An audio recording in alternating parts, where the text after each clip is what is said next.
Everyone loves to listen to a good book, and there are so many wonderful ones to choose, so we decided to bring you this podcast of Stories Come to Life. Each episode features a story from either classic or modern literature, especially chosen to be interesting and exciting to hear. So sit back, relax, and listen to this story come to life. Welcome to Stories Come to Life. I am your host, Kathryn Lopez Luker. Soon it will be time for Polly to go back home to her loving family. But before then, she introduces the Shaw family to the joy that comes from listening to Grandma's stories. There is so much that everyone can learn from that wise old woman. And then there is one last party to attend before Polly leaves. Dancing and feasting and just enjoying one another's company. Now sit back, relax, and listen to this story come to life. An Old-Fashioned Girl by Louisa May Alcott. Chapter 6. Grandma. "Where's Polly?" asked Fan one snowy afternoon as she came into the dining room, where Tom was reposing on the sofa with his boots in the air, absorbed in one of those delightful books in which boys are cast away on desert islands, where every known fruit, vegetable, and flower is in its prime all the year round, or lost in boundless forests, where the young heroes have thrilling adventures, kill impossible beasts, and when the author's invention gives out, suddenly find their way home, laden with tiger skins, tame buffaloes, and other pleasing trophies of their prowess.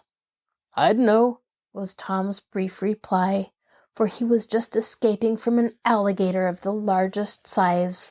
"Do put down that stupid book and let's do something," said Fanny, after a listless stroll around the room. "Hi, they've got him," was the only answer vouchsafed by the absorbed reader. "Where's Polly?" asked Maud, joining the party with her hands full of paper dolls, all suffering for ball dresses. "Do get along and don't bother me," cried Tom, exasperated at the interruption. "Then tell us where she is. I'm sure you know, for she was down here a little while ago," said Fanny. "Up in Grandma's room, maybe." "Provoking thing! You knew it all the time and didn't tell us just to plague us," scolded Maud. But Tom was now under water, stabbing his alligator, and took no notice of the indignant departure of the young ladies. "Polly's always poking up in Grandma's room. I don't see what fun there is in it," said Fanny as they went upstairs. "Polly's a very strange girl, and Grandma pets her a great deal more than she does me," observed Maud with an injured air. "Let's peek and see what they're doing," whispered Fan, pausing at the half-open door. Grandma was sitting before a quaint old cabinet, the doors of which stood wide open, showing glimpses of the faded relics treasured there. On a stool at the lady's feet sat Polly, looking up with intent face and eager eyes, quite absorbed in the history of a high-heeled brocade shoe which lay in her lap. "Well, my dear," Grandma was saying, "she had it on the very day that Uncle Joe came in as she sat at work, and said, 'Dolly, we must be married at once.' 'Very well, Joe,' says Aunt Dolly, and down she went to the parlor, where the minister was waiting, never stopping to change the dimity dress she wore, and was actually married with her scissors and pin-ball at her side, and her thimble on. That was war times, 1812, my dear, and Uncle Joe was in the army, so he had to go, and he took that very pin-ball with him, and here is the mark of a bullet through it, for he always said his Dolly's cushion saved his life." "How interesting is that?" cried Polly, as she examined the faded cushion with the hole in it. "Why, Grandma, you never told me that story," said Fanny, hurrying in, finding the prospect was a pleasant one for a stormy afternoon. "You never asked me to tell you anything, my dear, so I kept my old stories to myself," answered Grandma quietly. "Tell some more now, please. May we stay and see the funny things?" said Fan and Maud, eyeing the open cabinet with interest. "If Polly likes. She's my company, and I'm trying to entertain her, for I love to have her come," said Grandma with her old-time politeness. "Oh, yes, do let them stay and hear the stories. I've often told them what good times we have up here, and teased them to come, but they think it's too quiet. Now sit down, girls, and let Grandma go on. You see, I pick out something in the cabinet that looks interesting, and then she tells me about it," said Polly, eager to include the girls in her pleasures, and glad to get them interested in Grandma's reminiscences. For Polly knew how happy it made the lonely old lady to live over her past, and to have the children round her. "Here are 3 drawers that have not been opened yet. Each take one and choose something from it for me to tell about," said Madame, quite excited at the unusual interest in her treasures. So the girls each opened a drawer and turned over the contents till they found something they wanted to know about. Maud was ready first, and holding up an oddly shaped linen bag with a big blue F embroidered on it, demanded her story. Grandma smiled as she smoothed the old thing tenderly and began her story with evident pleasure. "My sister Nellie and I went to visit an aunt of ours, when we were little girls, but we didn't have a very good time, for she was extremely strict. One afternoon, when she had gone out to tea and old Debbie the maid was asleep in her room, we sat on the doorstep, feeling homesick and ready for anything to amuse us. 'What shall we do?' said Nellie. Just as she spoke, a ripe plum dropped bounce on the grass before us, as if answering her question. It was all the plum's fault, for if it hadn't fallen at that minute, I never should have had the thought which popped into my mischievous mind. 'Let's have as many as we want, and plague Aunt Betsy to pay her for being so cross,' I said, giving Nellie half of the great purple plum. 'It would be dreadful naughty,' began Nellie, 'but I guess we will,' she added, as the sweet mouthful slipped down her throat. 'Debbie's asleep. Come on, then, and help me shake,' I said, getting up, eager for the fun. We shook and shook till we got red in the face, but not one dropped, for the tree was large, and our little arms were not strong enough to stir the boughs. Then we threw stones, but only one green and one half-ripe one came down, and my last stone broke the shed window, so there was an end of that. 'What are you taking your shoes and socks off for? You can't climb the tree, Fan.' 'Don't ask questions, but be ready to pick 'em up when they fall, Miss Lazybones.' With this mysterious speech, I pattered into the house barefooted and full of my plan. Upstairs I went to a window opening on the shed roof. Out I got, and creeping carefully along till I came near the tree, I stood up, and suddenly crowed like the little rooster. Nellie looked up and stared and laughed and clapped her hands when she saw what I was going to do. 'I'm afraid you'll slip and get hurt.' 'Don't care if I do. I'll have those plums if I break my neck doing it.' And half sliding, half walking, I went down the sloping roof, till the boughs of the tree were within easy reach. 'Hurrah!' cried Nellie, dancing down below, as my first shake sent a dozen plums rattling around her. 'Hurrah!' cried I, letting go one branch and trying to reach for another. But as I did so, my foot slipped. I tried to catch something to hold by, but found nothing, and with a cry, down I fell like a very big plum on the grass below. Fortunately, the shed was low, the grass was thick, and the tree broke my fall, but I got a bad bump and a terrible shaking. Nellie thought I was killed and began to cry with her mouth full, but I picked myself up in a minute, for I was used to such tumbles, and didn't mind the pain half so much as the loss of the plums. By the time the bump on my forehead had swelled as big as a nut, our aprons were half full, and we sat down to enjoy ourselves.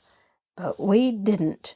Oh dear, no, for many of the plums were not ripe. Some were hurt by the birds, some crushed in falling, and many as hard as stones. Nellie got stung by a wasp. My head began to ache, and we sat looking at one another rather dismally, when Nellie had a bright idea. 'Let's cook 'em, then they'll be good, and we can put some away in our little pails for tomorrow.' 'That'll be splendid. There's a fire in the kitchen.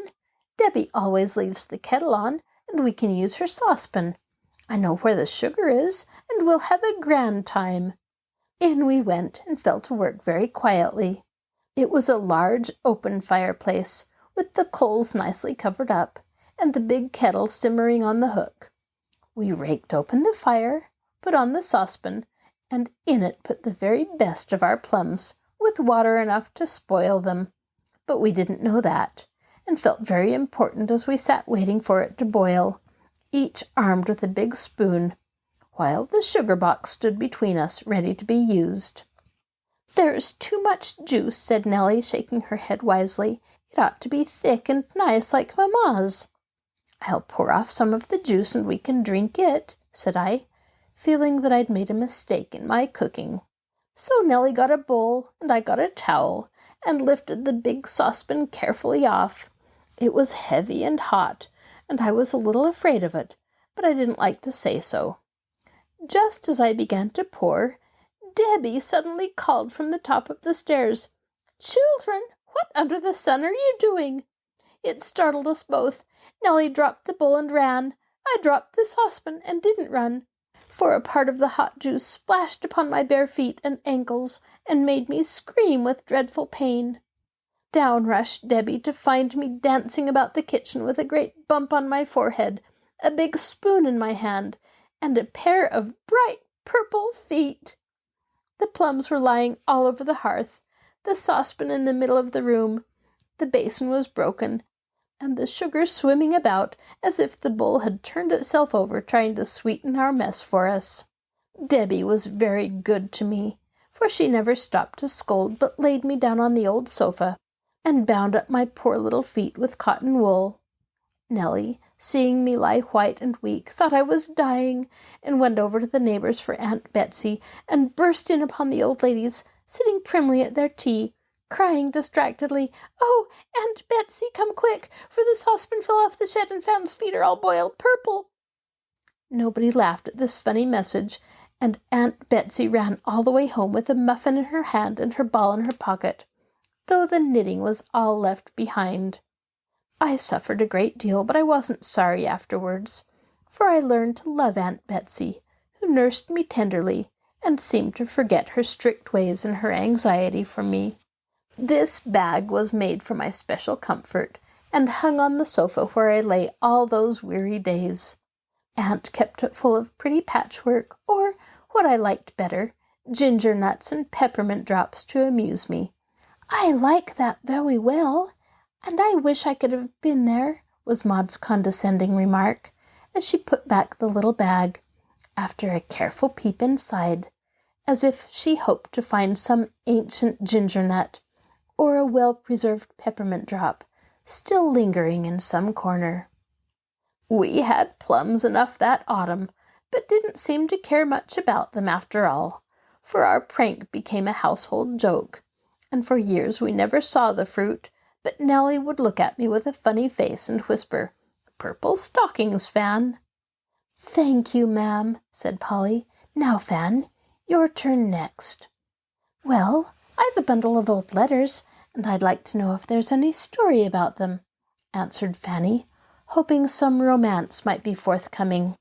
Grandma turned over the little packet tied up with a faded pink ribbon, a dozen yellow notes, written on rough, thick paper, with red wafers still adhering to the folds, showing plainly that they were written before the day of initial note paper and self-sealing envelopes.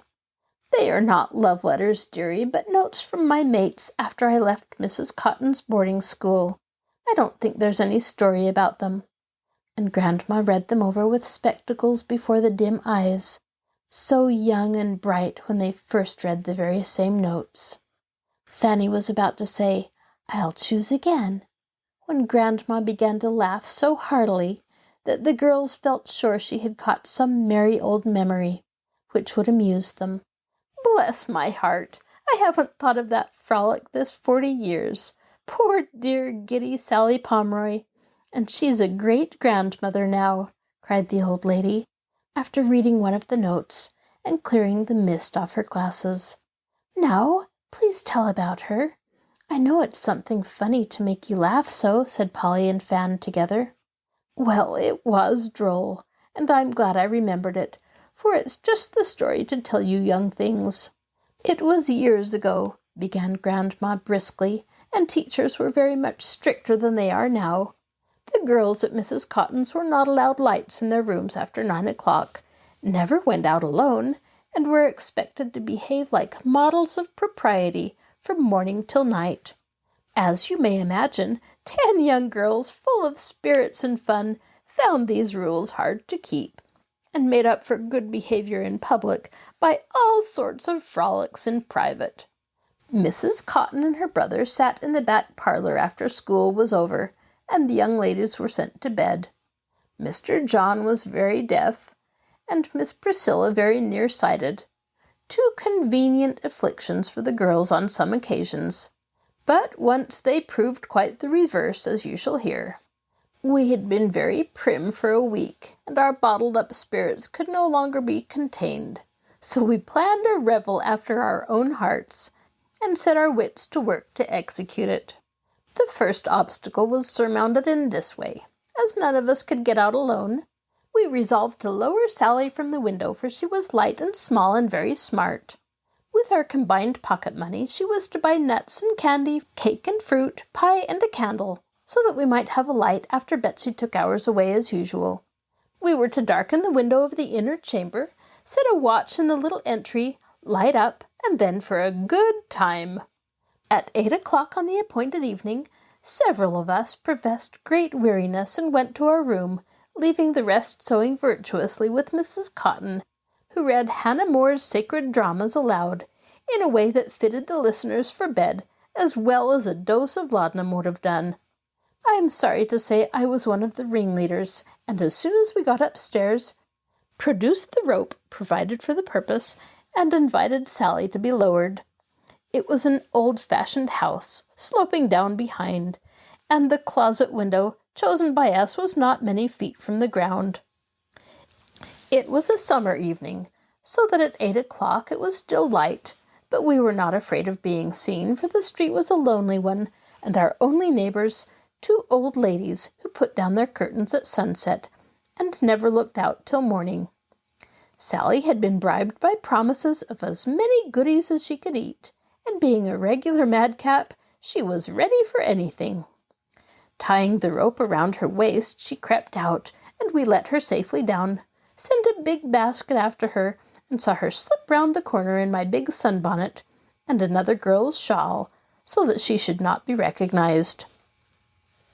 Then we put our nightgowns over our dresses, and were laid peacefully in bed when Miss Betsy came in, earlier than usual, for it was evident that Mrs. Cotton felt a little suspicious at our sudden weariness. For half an hour we lay laughing and whispering as we waited for the signal from Sally. At last we heard a cricket chirp shrilly under the window, and flying up, saw a little figure below in the twilight. "Quick, quick!" cried Sally, panting with haste. "Draw up the basket, and then get me in, for I saw Mr. Cotton in the market, and ran all the way home so that I might get in before he came." Up came the heavy basket, bumping and scraping on the way, and smelling oh so nice.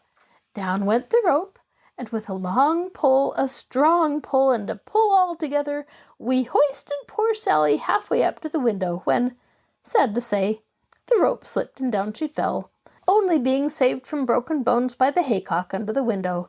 He's coming, oh, pull me up for mercy's sake!" cried Sally, scrambling to her feet unhurt, but a good deal shaken. We saw a dark figure approaching, and dragged her in with more bumping and scraping, and embraced her with rapture, for we had just been escaped being detected by Mr. John, whose eyes were as sharp as his ears were dull. We heard the front door shut, then a murmur of voices, and then Betsy's heavy step coming up the stairs. Under the bed went the basket, and into the beds went the conspirators, and nothing could have been more decorous than the appearance of the room when Betsy popped her head in. Master's an old fidget to send me travelling up again, just because he fancied he saw something amiss at the window. Nothing but a curtain flapping or a shatter, for the poor dear's asleepin' like lambs. We heard her say this to herself, and a general titter agitated the white coverlets as she departed. Sally was in a high feather at the success of her exploit, and danced about like an elf as she put her nightgown on over her frock, braided her hair in funny little tails all over her head, and fastened the great red pincushion on her bosom for a breastpin in honor of the feast. The watch was set at the entry door, the signal agreed upon, the candle lighted, and the feast spread forth upon a newspaper on the bed, with the coverlet arranged so that it could be whisked over the refreshments at a moment's notice. How good everything was, to be sure! I don't think I've eaten any pies since that had such a delicious flavor as those broken ones, eaten hastily, in that little oven of a room, with Sally making jokes and the others enjoying stolen treats with true girlish relish. Of course it was very wicked, but I must tell the truth. We were just beginning on the cake when the loud scratching of a rat disturbed us. "The signal! Fly! Run! Hide! Hush! Don't laugh!" cried several voices, and we scuttled into bed as rapidly and noiselessly as possible, with our mouths and hands full. A long pause, broken by more scratching, but as no one came, we decided on sending to inquire what it meant. I went and found Mary the picket guard half asleep and longing for her share of the feast. "It was a real rat. I've not made a sound. Do go and finish. I'm tired of this," said Mary, slapping away at the mosquitoes. Back I hurried with the good news. Everyone flew up briskly. We lighted the candle again and returned to our revel. The refreshments were somewhat injured by Sally's bouncing in among them, but we didn't care, and soon we finished the cake. "Now let's have the nuts," I said, groping for the proper bag. "There are almonds and peanuts, so we can crack 'em with our teeth. Be sure you get the bag by the right end," said Sally. I know what I'm all about, and to show her that I was right, I gave the bag a little shake, when out flew the nuts, rattling like a hailstorm all over the uncarpeted floor. "Now you've done it," cried Sally, as Mary scratched like a mad rat, and a door creaked below, for Mrs. Cotton was not deaf. Such a flurry as we were in! Out went the candle, and each one rushed away with as much of the feast as she could seize in her haste. Sally dived into her bed, recklessly demolishing the last pie and scattering the candy far and wide. Poor Mary was nearly caught, for Mrs. Cotton was quicker than Betsy, and our guard had to run for her life. Our room was the first, and was in good order, although the two flushed faces on the pillows were rather suspicious. Mrs. Cotton stood staring about her, looking so funny without her cap that my bedfellow would have gone off into a fit of laughter if I had not pinched her warningly. "Young ladies, what is this unseemly noise?" No answer from us but a faint snore. Miss Cotton marched into the next room, put the same question, and received the same reply. In the third chamber lay Sally, and we trembled as the old lady went in. Sitting up, we peeped and listened breathlessly. "Sarah, I command you to tell me what all this means." But Sarah only sighed in her sleep and muttered wickedly, "Ma, take me home. I'm starved at Cotton's." "Mercy on me! Is the child going to have a fever?" cried the old lady, who did not observe the telltale nuts at her feet. "So dull, so strict. Oh, take me home," moaned Sally, tossing her arms and gurgling like a naughty little gypsy.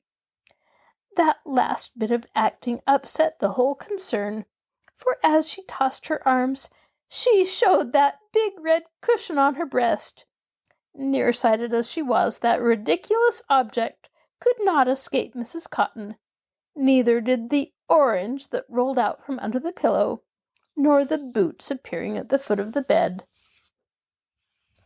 With sudden energy, the old lady plucked off the cover, and there lay Sally with her hair dressed la topsy, her absurd breastpin and her dusty boots, among papers of candy, bits of pie and cake, oranges and apples, and a candle upside down, burning a hole in the sheet. At the sound of Mrs. Cotton's horrified exclamation, Sally woke up and began laughing so merrily that none of us could resist following her example, and the rooms rang with merriment for many minutes. I really don't know when we should have stopped if Sally had not choked with the nut she had in her mouth, and so frightened us nearly out of our wits. "What became of the things, and how were you punished?" asked Fan in the middle of her laughter. "The remains of the feast went to the pig, and we were kept on bread and water for 3 days. "Did that cure you?" "Oh, no, dear. We had 6 other frolics that very summer." "I call that a tip-top story. Drive on, Grandma, and tell one about boys," broke in a new voice, and there was Tom, astride of a chair, listening and laughing with all his might, for his book had come to an end, and he had joined the party unobserved. "Wait for your turn, Tommy. Now, Polly dear, what will you have?" said Grandma, looking so lively and happy that it was very evident reminiscing did her good. "Let mine come last, and tell one for Tom next," said Polly, looking round and beckoning him nearer. He came and sat himself cross-legged on the floor, before the lower drawer of the cabinet, which Grandma opened for him, saying, with a benign stroke of the curly head, "There, dear, that's where I keep the little memorials of my brother Jack. Poor lad, he was lost at sea, you know. We'll choose anything you like, and I'll try to remember a story about it." Tom made a rapid rummage, and fished up a little broken pistol. "I remember one of Jack's pranks, when that was used with great effect," said Grandma, after a thoughtful pause, during which Tom teased the girls by snapping the lock of the pistol in their faces. "Once upon a time," continued Madam, much flattered by the row of interested faces before her, "my father went away on business, leaving mother, aunt, and us girls to Jack's care. Very proud he was, to be sure, of the responsibility, and the first thing he did was to load that pistol and keep it by his bed. For a week all went well. Then we were startled by the news that robbers were about. All sorts of stories flew through the town. We were living in the country then. Some said that certain houses were marked with a black cross, and those were always robbed. Others that there was a boy in the gang, for windows so small that they were considered safe were entered by some little rogue. At one place the thieves had a supper, and left ham and cake in the front yard. Mrs. Jones found Mrs. Smith's shawl in her orchard with a hammer and an unknown teapot near it. One man reported that someone tapped at his window in the night, saying softly, 'Is anyone here?' And when he looked out, 2 men were seen to run down the road. We lived just out of town in a lonely place. The house was old, with convenient little back windows and 5 outside doors. Jack was the only man about the place, and he was barely 13. Mother and aunt were very timid, and the children weren't old enough to be of any use, so Jack and I were the home guard, and vowed to defend the family manfully." "Good for you! Hope the fellers came!" cried Tom, charmed with this opening. "One day an ill-looking man came in and asked for food," continued Grandma, with a mysterious nod. "And while he ate, I saw him glance sharply about, from the wooden buttons on the back doors to the silver urn and tankards on the dining-room sideboard. A strong suspicion took possession of me, and I watched him as a cat does a mouse. He came to examine the premises, I'm sure of it. But we will be ready for him, I said fiercely, as I told the family about him. This fancy haunted us all, and our preparations were very funny. Mother borrowed a rattle and kept it under her pillow. Auntie took a big bell to bed with her. The children had little Tip, the terrier, to sleep in their room, while Jack and I mounted guard, he with the pistol and I with a hatchet, for I didn't like firearms. Biddy, who slept in the attic, practiced getting out on the shed roof so that she might run away at the first alarm. Every night we arranged pitfalls for the robbers, and all filed up to bed, bearing plate, money, weapons, and things to barricade with, as if we lived in war times.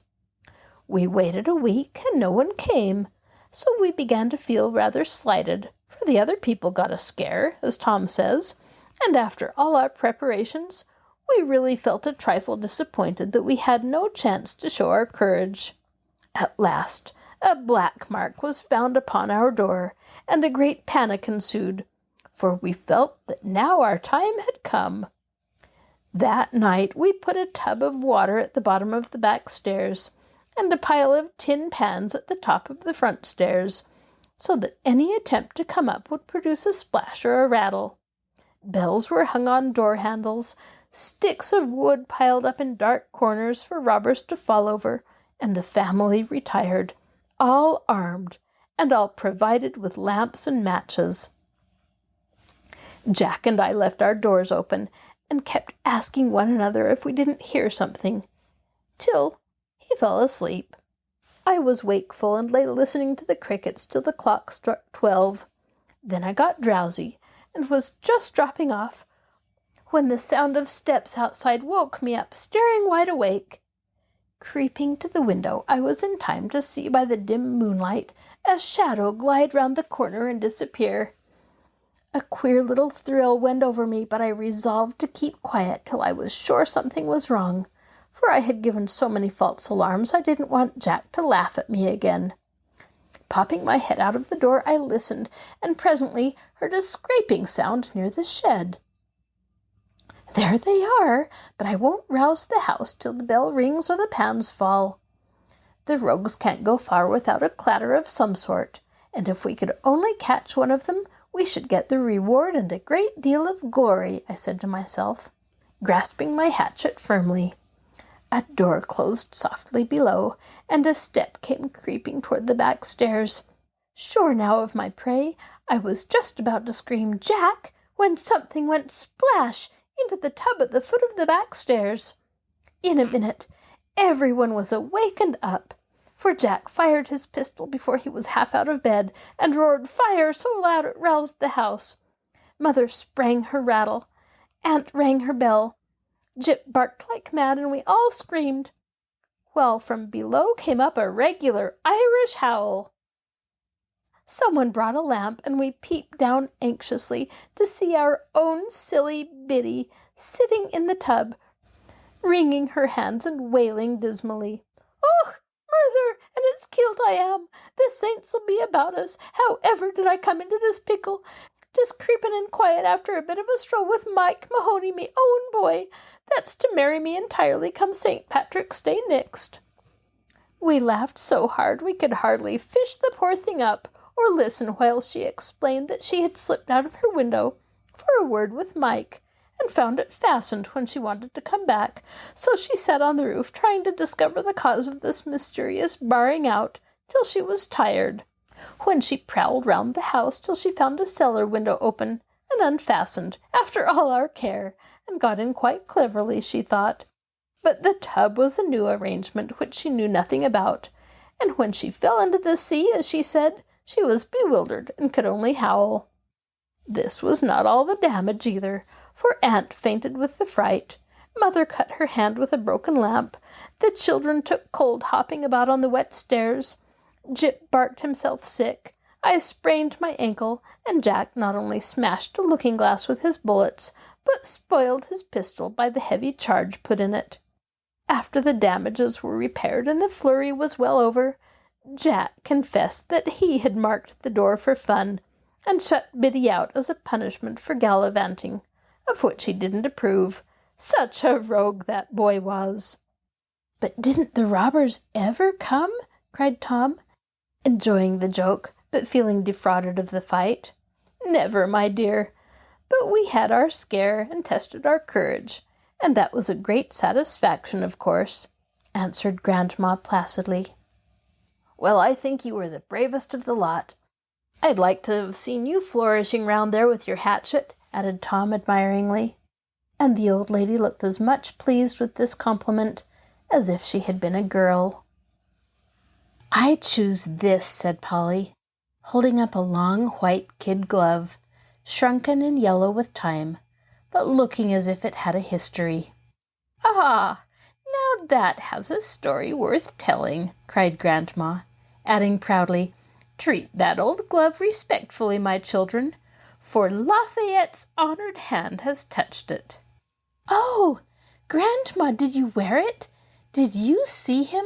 Do tell us all about it, and that will be the best of the whole," cried Polly, who loved history, and knew a great deal about this gallant Frenchman and his brave life. Grandma loved to tell this story, and always assumed her most imposing air to do honor to her theme. Drawing herself up, therefore, she folded her hands, and after 2 or 3 little ahems, began with an absent look, as if her eyes beheld a faraway time, which brightened as she gazed.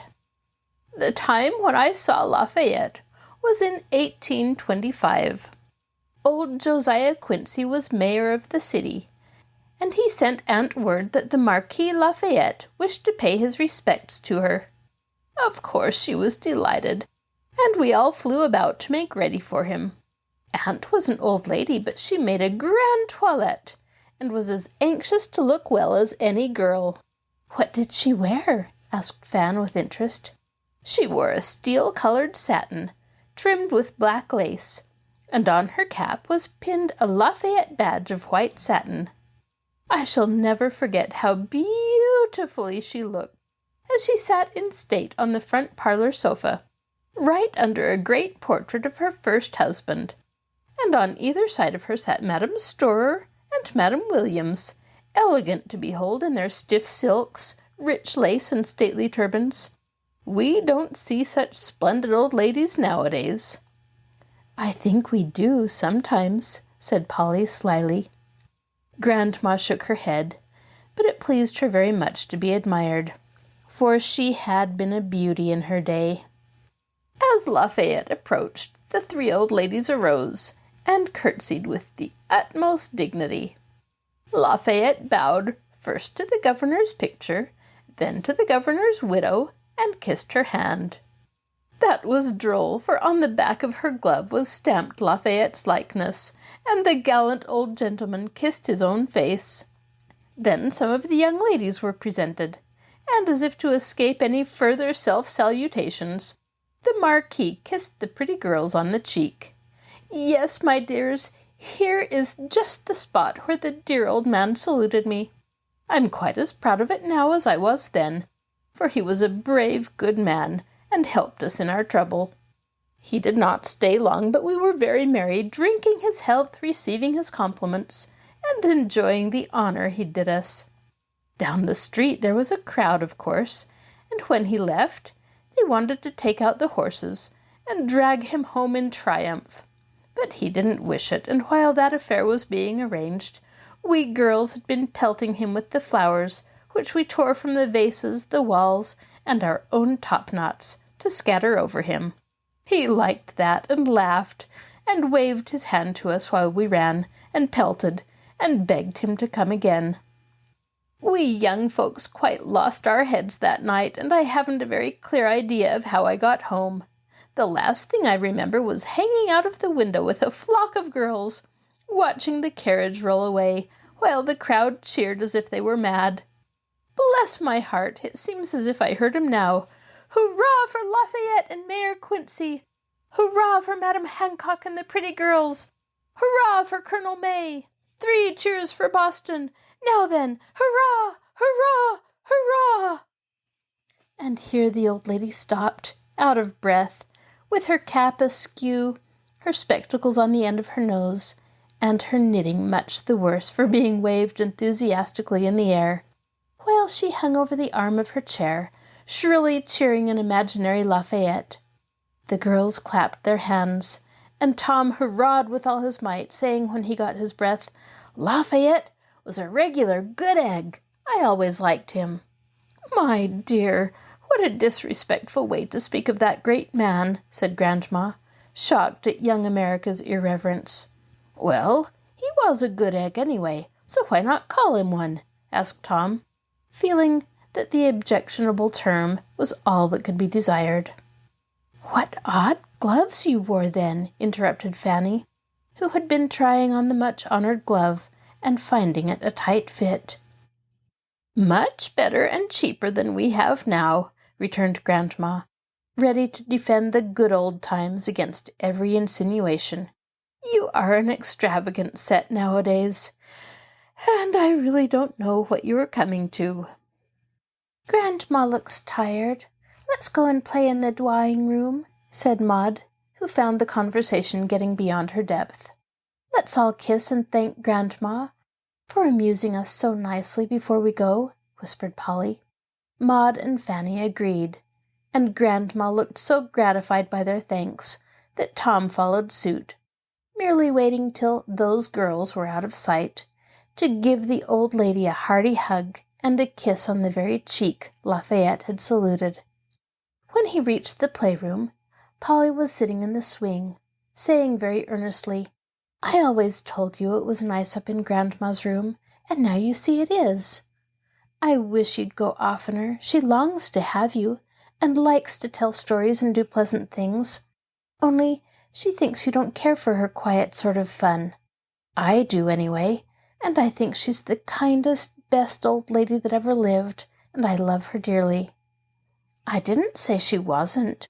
Only old people are sort of tedious and fussy, so I keep out of their way, said Fanny. Well, you ought not to, and you miss lots of pleasant times. My mother says we ought to be kind and patient and respectful to all old folks, just because they are old, and I always mean to be. Your mother's everlastingly preaching, muttered Fan, nettled by the consciousness of her own shortcomings with regard to Grandma. She doesn't preach, cried Polly, firing up like a flash. She only explains things to us and helps us be good, and never scolds, and I'd rather have her than any other mother in the world, though she doesn't wear velvet cloaks and splendid bonnets. So now. Go to it, Polly, cried Tom, who was gracefully hanging head downward from the bar put up for his special benefit. Polly's angry, sung Maud, skipping rope around the room. If Mr. Sidney could see you now, he wouldn't think you're such an angel any more, added Fanny, tossing a beanbag and her head at the same time. Polly was angry. Her face was red, very red, and her eyes very bright, and her lips twitched. But she held her tongue and began to swing as hard as she could, fearing to say something she would be sorry for afterward. For a few minutes no one spoke. Tom whistled and Maud hummed, but Fan and Polly were each soberly thinking of something, for they had reached an age when children, girls especially, begin to observe, contrast, and speculate upon the words, acts, manners, and looks of those about them. A good deal of thinking goes on in the heads of these shrewd little folks, and the elders should mind their ways, for they get criticized pretty sharply and imitated very closely. 2 little things had happened that day, and the influence of a few words, a careless action, was still working in the active minds of the girls. Mr. Sidney had called, and while Fanny was talking with him, she saw his eyes rest on Polly, who sat apart watching the faces around her with the modest, intelligent look which many found so attractive. At that minute, Madame Shaw came in and stopped to speak to the little girl. Polly rose at once and remained standing till the old lady passed on. Are you laughing at Polly's prim ways? Fanny had asked, as she saw Mr. Sidney smile. No, I am admiring Miss Polly's fine manners, he answered in a grave, respectful tone, which had impressed Fanny very much, for Mr. Sidney was considered by all the girls as a model of good breeding, and that indescribable something which they called elegance. Fanny wished she had done that little thing, and won that approving look, for she valued the young man's good opinion, because it was so hard to win, by her set at least. So when Polly talked about old people, it recalled this scene and made Fan cross. Polly was remembering how, when Mrs. Shaw came home that day in her fine visiting costume, and Maud ran to welcome her with unusual affection. She gathered up her lustrous silk and pushed the little girl away, saying impatiently, "Don't touch me, child. Your hands are dirty." Then the thought had come to Polly that the velvet cloak didn't cover a right motherly heart, that the fretful face under the nodding purple plumes was not a tender motherly face, and that the hands in the delicate primrose gloves had put away something very sweet and precious. She thought of another woman, whose dress was never too fine for the little wet cheeks to lie against, or loving little arms to press, whose face, in spite of many lines and the gray hairs above it, was never sour or unsympathetic when children's eyes turned toward it, and whose hands were never too busy, too full, or too nice to welcome and serve the little sons and daughters who freely brought their small hopes and fears, sins and sorrows to her, who dealt out justice and mercy with such wise love. Ah, that's a mother, thought Polly, as the memory came warm into her heart, making her feel very rich, and pity Maud for being so poor. This it was that caused such sudden indignation at Fanny's dreadful speech, and this it was that made quick-tempered Polly try to calm her wrath before she used toward Fanny's mother the disrespectful tone she so resented toward her own. As the swing came down after some dozen quick journeys to and fro, Polly seemed to have found a smile somewhere up aloft, for she looked toward Fan, saying pleasantly, as she paused a little in her airy exercise, "I'm not mad any more. Shall I come and toss with you?" "No, I'll come and swing with you," answered Fanny, quick to feel the generous spirit of her friend. "You are an angel, and I'll never be so rude again," she added, as Polly's arm came round her, and half the seat was gladly offered. "No, I'm not. But if I ever get at all like one, it'll be Mother's preaching that did it," said Polly with a happy laugh. "Good for you, Polly Peacemaker," cried Tom, quoting his father and giving them a grand push as the most appropriate way of expressing his approbation of the sentiment. Nothing more was said, but from that day there slowly crept into the family more respect for Grandma, more forbearance with her infirmities, more interest in her little stories, and many a pleasant gossip did the dear old lady enjoy with the children as they gathered round her fire, solitary so long. Chapter 7. Goodbye. "Oh, dear, must you really go home Saturday?" said Fan, some days after what Tom called the grand scrimmage. "I really must, for I only came to stay a month, and here I've been nearly 6 weeks," answered Polly, feeling as if she had been absent a year. "Make it 2 months and stay over Christmas. Come, do now," urged Tom heartily. "You are very kind, but I wouldn't miss Christmas at home for anything. Besides, Mother says they can't possibly do without me." "Neither can we. Can't you tease your mother and make up your mind to stay?" began Fan. "Polly never teases. She says it's selfish, and I don't do it as much now," put in Maud with a virtuous air. "Don't you bother Polly. She'd rather go, and I don't wonder. Let's just be as jolly as we can while she stays, and finish up with your party, Fan," said Tom, in a tone that settled the matter. Polly had expected to be very happy in getting ready for the party, but when the time came, she was disappointed, for somehow that naughty thing called envy took possession of her and spoiled her pleasure.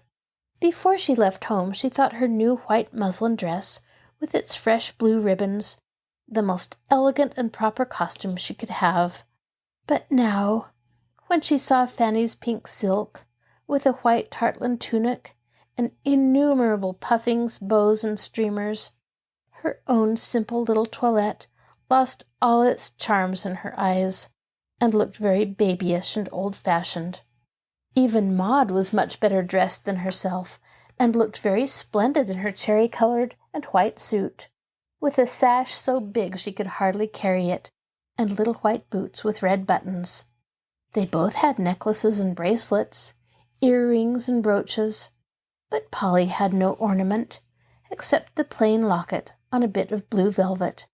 Her sash was only a wide ribbon, tied in a simple bow, and nothing but a blue snood in the pretty curls. Her only comfort was the knowledge that the modest tucker drawn up round the plump shoulders was real lace, and that her bronze boots cost $9. Poor Polly, with all her efforts to be contented and not to mind looking unlike other people, found it hard work to keep her face bright and her voice happy that night. No one dreamed what was going on under the muslin frock, till Grandma's wise old eyes spied out the little shadow on Polly's spirits, and guessed the cause of it. When dressed, the 3 girls went up to show themselves to the elders, who were in Grandma's room, where Tom was being helped into an agonizingly stiff collar. Maud pranced like a small peacock, and Fan made a splendid curtsy as everyone turned to survey them.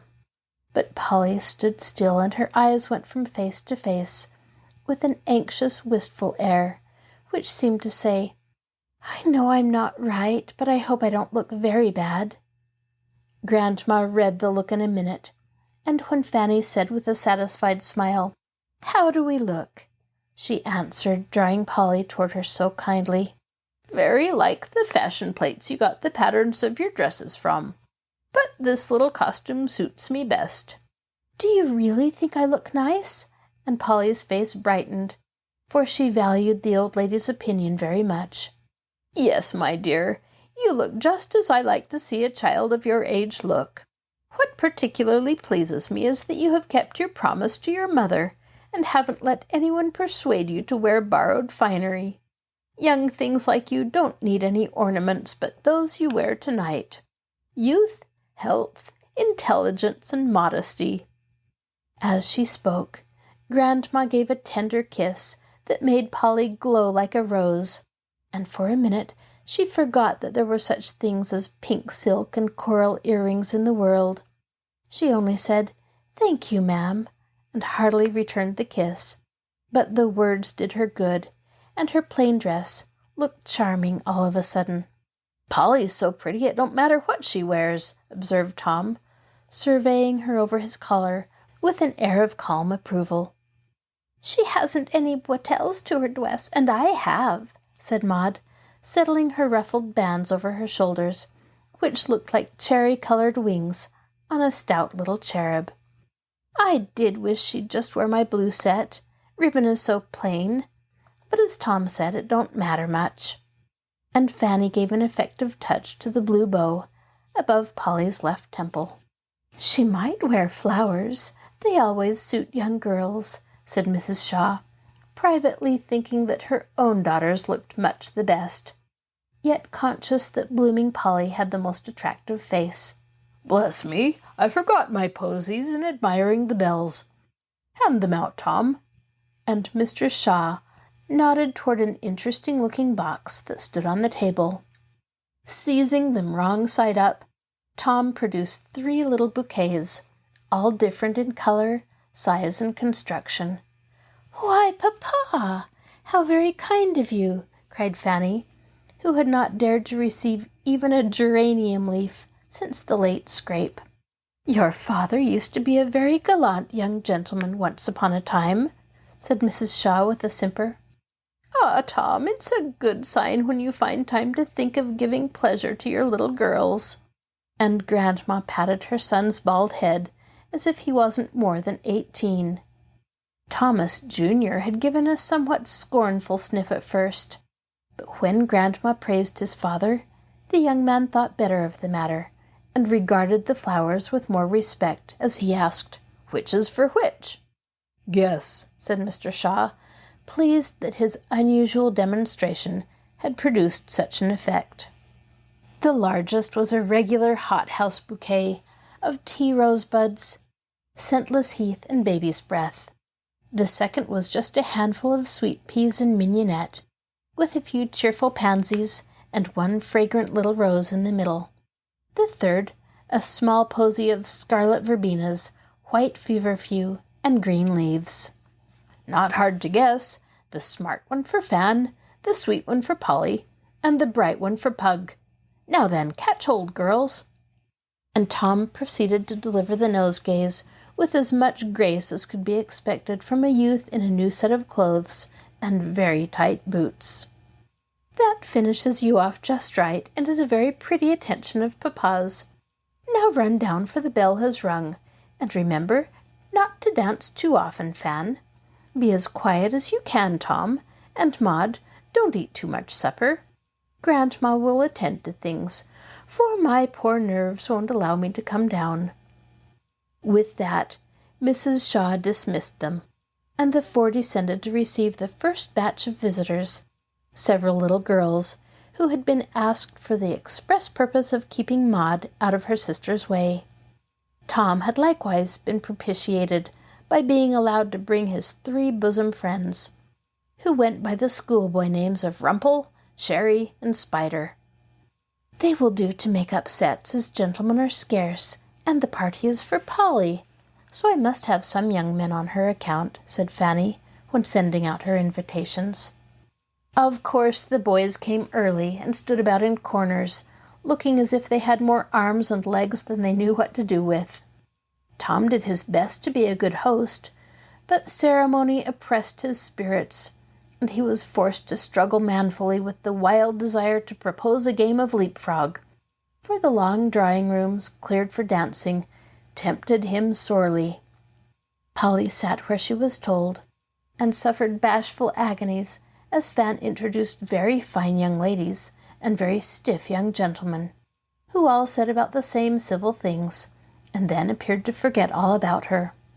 When the first dance was called, Fanny cornered Tom, who had been dodging her, for he knew what she wanted, and said in an earnest whisper, "Now, Tom, you must dance this with Polly. You're the young gentleman of the house, and it's only proper that you should ask your company first." "Polly don't care for manners. I hate dancing and don't know how. Let go my jacket and don't bother, or I'll cut away altogether," growled Tom, daunted by the awful prospect of opening the ball with Polly. "I'll never forgive you if you do. Come, be clever and help me, there's a dear. You know we were both dreadfully rude to Polly, and agreed that we'd be as kind and civil to her as ever we could. I shall keep my word, and see that she isn't slighted at my party, for I want her to love me, and go home feeling all right." This artful speech made an impression on the rebellious Thomas, who glanced at Polly's happy face, remembered his promise, and with a groan resolved to do his duty. "Well, I'll take her, but I shall come to grief, for I don't know anything about your old dances." "Yes, you do. I've taught you the steps a dozen times. I'm going to begin with a rondo, because the girls like it, and it's better fun than square dances. Now, put on your gloves, and go and ask Polly like a gentleman." "Oh, thunder!" muttered Tom. And having split the detested gloves and dragging them on, he nerved himself for the effort, walked up to Polly, made a stiff bow, stuck out his elbow and said solemnly, "May I have the pleasure, Miss Milton?" He did it as much like the big fellows as he could, and expected that Polly would be impressed. But she wasn't a bit, for after a surprised look, she laughed in his face and took him by the hand, saying heartily, "Of course you may, but don't be a goose, Tommy." "Well, Fan told me to be elegant, so I tried," whispered Tom, adding as he clutched his partner with a somewhat desperate air, "Hold on tight, and we'll get through it somehow." The music struck up, and away they went, Tom hopping one way and Polly the other, in a most ungraceful manner. "Keep time to the music," gasped Polly. "Can't, never could," returned Tom. "Step with me, then. Don't tread on my toes," pleaded Polly. "Never mind, keep bobbing and we'll come right by and by," muttered Tom, giving his unfortunate partner a sudden whisk, which nearly landed both on the floor. But they did not get right by and by, for Tom, in his frantic efforts to do his duty, nearly annihilated poor Polly. He tramped, he bobbed, he skated, he whirled her to the right, dragged her to the left, backed her up against people and furniture, trod on her feet, rumpled her dress, and made a spectacle of himself generally. Polly was much disturbed, but as everyone else was flying about also, she bore it as long as she could, knowing that Tom had made a martyr of himself, and feeling grateful to him for the sacrifice. "Oh, do stop now, this is dreadful," cried Polly breathlessly, after a few wild turns. "Isn't it?" said Tom, wiping his red face, with such an air of intense relief that Polly had not the heart to scold him, but said, "Thank you," and dropped into a chair, exhausted.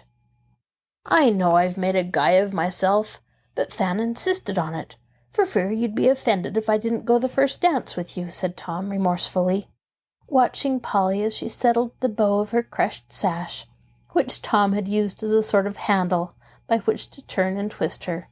"I can do the Lancers tip-top, but you won't ever want to dance with me any more," he added, as he began to fan her so violently that her hair flew about as if in a gale of wind.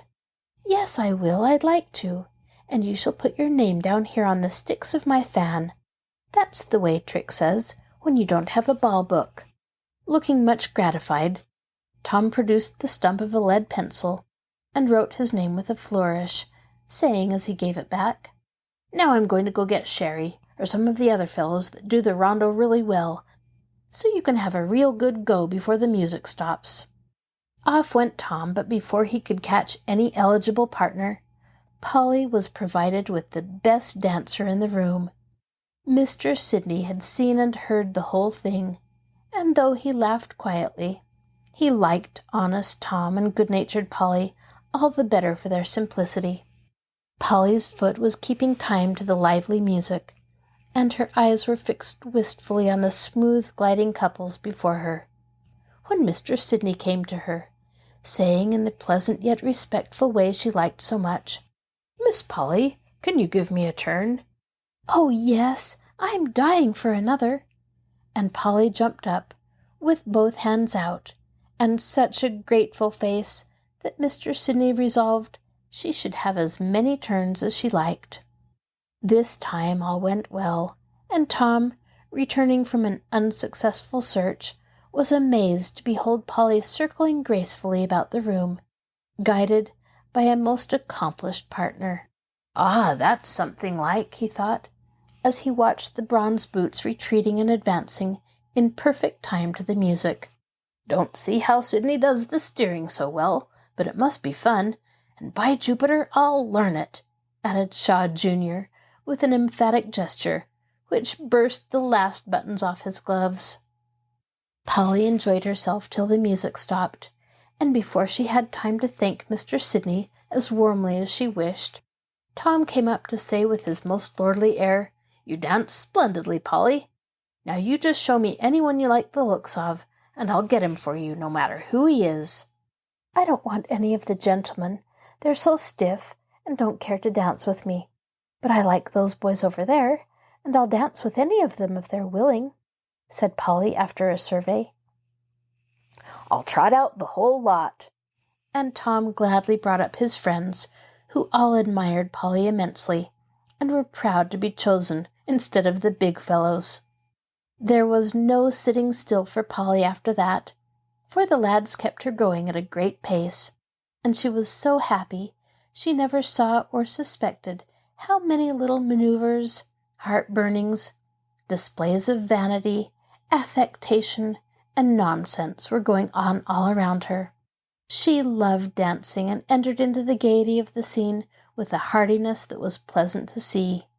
Her eyes shone, her face glowed, her lips smiled, and the brown curls waved in the air as she danced, with a heart as light as her feet. "Are you enjoying yourself, Polly?" asked Mr. Shaw, who looked in now and then to report to Grandma that all was going well. "Oh, such a splendid time!" cried Polly, with an enthusiastic little gesture, as she chassed into the corner where he stood. "She's a regular belle among the boys," said Fanny as she promenaded by. "They're so kind in asking me, and I'm not afraid of them," explained Polly, prancing simply because she couldn't keep still. "So you're afraid of the young gentleman, hey?" and Mr. Shaw held her by one curl. "Oh, but Mr. Sidney, he doesn't put on airs and talk nonsense, and oh, he does dance like an angel, as Trix says." "Papa, I wish you'd come and waltz with me. Fan told me not to go near her 'cause my red dress makes her pink one look ugly, and Tom won't, and I want to dreadfully." "I've forgotten how, Maudie. Ask Polly. She'll spin you around like a teetotum." "Mr. Sidney's name is down for that," answered Polly, looking at her fan with a pretty little air of importance. "But I guess he wouldn't mind my taking poor Maud instead. She hasn't danced hardly any, and I've had more than my share. Would it be very improper to change my mind?" And Polly looked up at her tall partner, whose eye plainly showed that the change was a sacrifice. "Not a bit. Give the little dear a good waltz, and we will look on," answered Mr. Sidney, with a nod and a smile. "That is a refreshing little piece of nature," said Mr. Shaw, as Polly and Maud twirled away. "She'll make a charming little woman if she isn't spoiled. No danger of that. She's got a sensible mother." "I thought so." And Sidney sighed, for he had lately lost his own good mother. When supper was announced, Polly happened to be talking, or trying to talk, to one of the poky gentlemen whom Fan had introduced. He took Miss Milton down, of course, put her in a corner, and having served her to a dab of ice and one macaroon, he devoted himself to his own supper with such interest that Polly would have fared badly if Tom had not come and rescued her. "I've been looking everywhere for you. Come with me and don't sit starving there," said Tom, with a scornful look from her empty plate to that of her remiss escort, which was piled with good things. Following her guide, Polly was taken to the big china closet, opening from the dining room to the kitchen, and here she found a jovial little party, feasting at ease. Maud and her bosom friend Grace were seated on tin cake boxes. Sherry and Spider adorned the refrigerator, while Tom and Rumple foraged for the party. "Here's fun," said Polly, as she was received with a clash of spoons and a waving of napkins. "You just perch on that cracker keg, and I'll see you get enough," said Tom, putting a dumbwaiter before her, and issuing his orders with a fine air of authority. "We are a band of robbers in our cave, and I'm the captain, and will pitch into the folks passing by, and go out and bring home plunder. Now, Rumple, you go and carry off a basket of cake, and I'll watch here till Katy comes by with a fresh lot of oysters. Polly must have some. Sherry, cut into the kitchen, and bring us more to drink. Spider, scrape up the salad and poke the dish through the slide for more. Eat away, Polly, and my men will be back with supplies in a jiffy." Such fun they had in that closet, such daring robberies of jelly pots and cake boxes, such successful raids into the dining room and kitchen, such base assaults upon poor Katy and the waiter, who did his best, but was helpless in the hands of the robber horde. A very harmless little revel, for no wine was allowed, and the gallant band were so busy skirmishing to supply the ladies that they had not time to eat too much. No one missed them, and when they emerged, the feast was over, except for a few voracious young gentlemen who still lingered among the ruins. "That's the way they always do. Poke the girls in corners, give 'em just one taste of something, and then go and stuff like pigs," whispered Tom, with a superior air, forgetting certain private banquets of his own, after company had departed. The rest of the evening was to be devoted to the German cotillion dance, and as Polly knew nothing about it, she established herself in a window recess to watch the mysteries. For a time she enjoyed it, for it was all new to her, and the various pretty devices were very charming. But by and by that bitter weed, envy, cropped up again, and she could not feel happy to be left out in the cold, while the other girls were getting bright tissue paper suits, droll bonbons, flowers, ribbons, and all manner of tasteful trifles in which girlish souls delight. Everyone was absorbed. Mr. Sidney was dancing. Tom and his friends were discussing baseball on the stairs, and Maud's set had returned to the library to play. Polly tried to conquer the bad feeling, but it worried her, till she remembered something her mother once said to her. When you feel out of sorts, try to make someone else happy, and you will soon be so yourself. I'll try it, thought Polly, and looked round to see what she could do. Sounds of strife in the library led her to enter. Maud and the young ladies were sitting on the sofa, talking about each other's clothes, as they had seen their mammas do. Was your dress imported? Asked Grace. No, was yours? Returned Blanche. Yes, and it cost, ever so much. I don't think it's as pretty as Maud's. Mine was made in New York, said Miss Shaw, smoothing her skirts complacently. I can't dress much now, 'cause Mamma's in black for somebody, observed Miss Alice Lovett, feeling the importance which affliction conferred upon her when it took the form of a jet necklace. Well, I don't care if my dress isn't imported. My cousin had 3 kinds of wine at her party, so, said Blanche. Did she? And all the little girls looked deeply impressed, till Maud observed with a funny imitation of her father's manner. My papa said it was scandalous for some little boys got tipsy and had to be took home. He wouldn't let us have any wine, and Grandma said it was very improper for children to do so. My mother says your mother's cape isn't half so stylish as ours, put in Alice. Yes, it is, too. It's all lined with green silk, and that's nicer than old wed cloth, cried Maud, ruffled up like an insulted chicken. Well, my brother don't wear a horrid old cap, and he's got nice hair. I wouldn't have a brother like Tom. He's horrid and rude, my sister says, retorted Alice. He isn't. Your brother's a pig. You're a fib. So are you. Here, I regret to say, Miss Shaw slapped Miss Lovett, who promptly returned the compliment, and both began to cry. Polly, who had paused to listen to the edifying chat, parted the belligerents, and finding the poor things tired, cross, and sleepy, yet unable to go home till sent for, proposed to play games. The young ladies consented, and Puss in the Corner proved a peacemaker. Presently in came the boys, and being exiled from the German cotillion, gladly joined in the games, which were soon lively enough to wake the sleepiest. Blind Man's Buff was in full swing when Mr. Shaw peeped in, and seeing Polly flying about with bandaged eyes, joined in the fun to puzzle her. He got caught directly, and great merriment was caused by Polly's bewilderment, for she couldn't guess who he was, till she felt the bald spot on his head. This frolic put everyone in such spirits that Polly forgot her trouble, and the little girls kissed each other good-night as affectionately as if such things as imported frocks, capes, and rival brothers didn't exist. Well, Polly, do you like parties? Asked Fan when the last guest was gone. Very much, but I don't think it would be good for me to go to many, answered Polly slowly. Why not? I shouldn't enjoy them if I didn't have a fine dress and dance all the time and be admired and all the rest of it. I didn't know you cared for such things, cried Fanny, surprised. Neither did I till tonight, but I do, and as I can't have 'em, it's lucky I'm going home tomorrow. Oh dear, so you are. What shall I do without my sweet pea, as Sidney calls you? Sighed Fanny, bearing Polly away to be cuddled.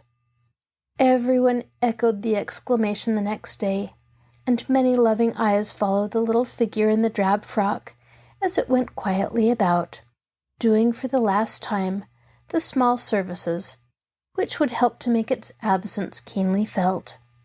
Polly was to go directly after an early dinner, and having packed her trunk, all but one tray, she was told to go and take a run while Grandma finished.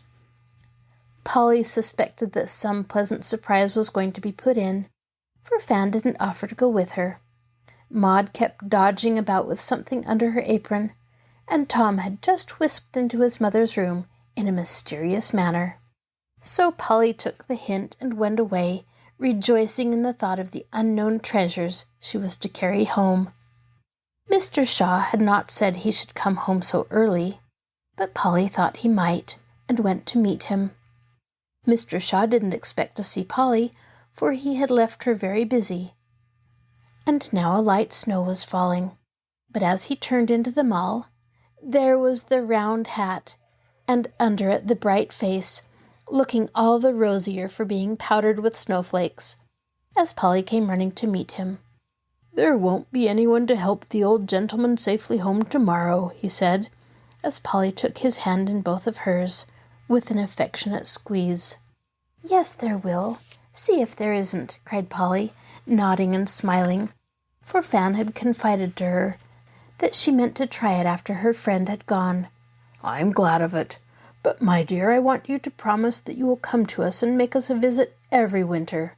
A good long one," said Mr. Shaw, patting the blue mittens folded around his hand. "If they can spare me from home, I'd love to come dearly." "They must lend you for a little while because you do us all good, and we need you." "Do I? I don't see how, but I'm glad to hear you say so," cried Polly, much touched. "I can't tell you how exactly, but you brought something into my house that makes it warmer and pleasanter, and won't quite vanish, I hope, when you go away, my child." Polly had never heard Mr. Shaw speak like that before, and didn't know what to say. She felt so proud and happy at this proof of the truth of her mother's words, when she said that even a little girl could exert an influence and do some good in this big, busy world. She only gave her friend a grateful look, sweeter than any words, and they went on together, hand in hand, through the soft falling snow. If Polly could have seen what went into that top tray, she would have been entirely overcome. For Fanny had told Grandma about the poor little presents she had once laughed at, and they had all laid their heads together to provide something really fine and appropriate for every member of the Milton family. Such a mine of riches, and so much goodwill, affection, and kindly forethought was packed away in the tempting bundles that no one could feel offended, but would find an unusual charm about the pretty gifts that made them doubly welcome. I only know that if Polly had suspected that a little watch was sticking away in a little case with her name on it inside that trunk, she never could have left it locked as Grandma advised, or have eaten her dinner so quietly. As it was, her heart was very full, and the tears rose to her eyes more than once. Everyone was so kind and so sorry to have her go. Tom didn't need any urging to play escort now, and both Fan and Maud insisted on going too. Mrs. Shaw forgot her nerves, and put up some gingerbread with her own hands. Mr. Shaw kissed Polly as if she had been his dearest daughter, and Grandma held her close, whispering in a tremulous tone, "My little comfort, come again soon," while Katy waved her apron from the nursery window, crying as they drove away, "The saints bless you, Miss Polly dear, and send you the best of lucks."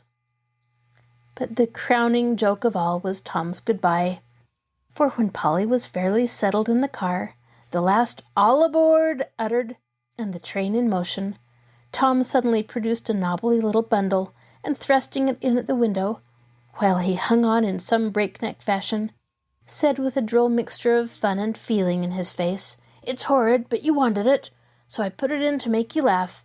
Goodbye, Polly. Goodbye. Goodbye." The last adieu was a trifle husky, and Tom vanished as it was uttered, leaving Polly to laugh over his parting souvenir till the tears ran down her cheeks. It was a paper bag of peanuts, and poked down at the very bottom, a photograph of Tom. It was horrid, for he looked as if taken by a flash of lightning, so black, wild, and staring was it. But Polly liked it, and whenever she felt a little pensive at parting with her friends, she took a peanut, or a peep at Tom's funny picture, which made her merry again. So the short journey came blithely to an end, and in the twilight she saw a group of loving faces at the door of a humble little house, which was more beautiful than any palace in her eyes, for it was home. Thank you for joining us for Stories Come to Life. Be sure to join us next time when we continue to listen to An Old-Fashioned Girl by Louisa May Alcott. Please be sure to tell me what other books you'd like to listen to. I'm so glad you joined me. I'll talk to you again soon.